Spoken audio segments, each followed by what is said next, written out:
क्या आपके आले की मरम्मत की ज़रूरत है? हम मुफ्त तशख़ीस पेश करते हैं, बगैर किसी फ़ोन सफ़र के आपके दरवाजे से लेकर वापस करते हैं। मरम्मत से पहले कीमत भेजते हैं और सिर्फ आपकी मंजूरी के बाद आगे बढ़ते हैं। सादा, शफाफ और पेशा वराना। तफसील में link. Dyson V6 vacuum cleaner की बैटरी को तब्दील करना एक आसान अमल है जिसे आप खुद भी कर सकते हैं। इस वीडियो में हम आपको कदम ब कदम रहनुमाई करेंगे। मवाद: 1. नई बैटरी। 2. Screw driver. 3. हैंडलिंग गुल्लू। कदम 1. तैयारी। पहले आपको अपनी डायसन V6 वैक्यूम क्लीनर को अच्छी तरह साफ करना होगा।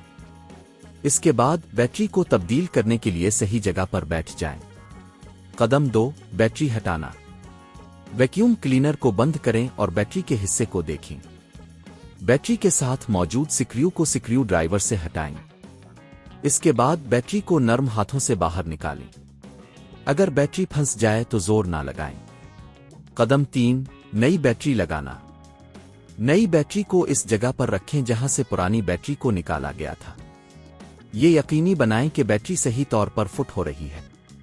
फिर स्क्रू को दोबारा लगा दें ताकि बैटरी मुस्तहकम रहे। कदम 4. चेक करना। अब वैक्यूम क्लीनर को ऑन करें।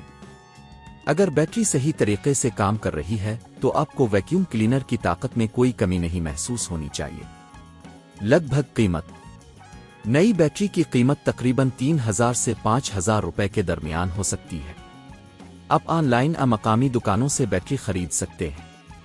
आखिरी मशवरा: बैटरी की तब्दीली के बाद ये देखें कि वैक्यूम क्लीनर की कारकर्दगी में बेहतरी आई है या नहीं। अगर कारकर्दगी में कोई मसला है तो बराह रास्त कस्टमर सर्विस से राब्ता करें। क्या आपके आले की मरम्मत की ज़रूरत है? हम मुफ्त तशख़ीस पेश करते हैं, बगैर किसी फ़ोन सफ़र के आपके दरवाजे से लेकर वापस करते हैं।